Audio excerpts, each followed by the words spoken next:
കർത്താവിൻ്റെ അതിപരിശുദ്ധ നാമം വാഴ്ത്തപ്പെടുമാറാകട്ടെ. ഇന്നത്തെ ചിന്തയ്ക്ക് റോമാലേഖനം 12 അധ്യായം 2 വാക്യം നമുക്ക് ചിന്തിക്കാം. ഈ ലോകത്തിന് അനുരൂപരാകാതെ നന്മയും പ്രസാദവും പൂർണ്ണതയുമുള്ളതായ ദൈവഹിതം ഇന്നതെന്ന് തിരിച്ചറിയേണ്ടതിന് മനസ്സ് പുതുക്കി രൂപാന്തരപ്പെടുവിൻ.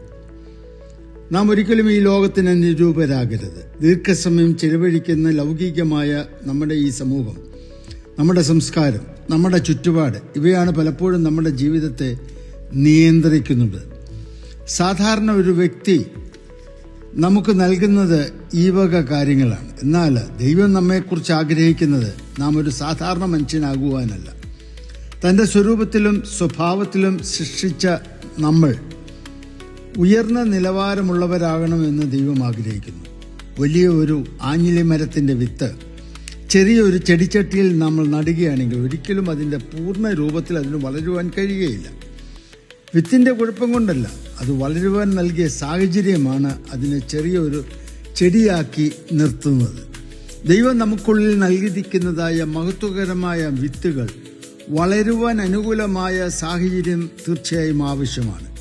നിരാശ, സാമ്പത്തിക കടം, ആത്മീയ വിശ്വാസക്കുറവ്, ഇവയെല്ലാം നമ്മെ സാധാരണ നിലയിൽ വളരുവാനേ സഹായിക്കൂ. എന്നാൽ നമ്മുടെ ചിന്തകളെ ദൈവത്തിൻ്റെ വചനത്തിൻ്റെ സാഹചര്യങ്ങളിലേക്ക് തിരിക്കണം. ദൈവം നമ്മെക്കുറിച്ച് എന്താണ് ആഗ്രഹിക്കുന്നതെന്ന് യഥാർത്ഥമായി നാം അറിയണം.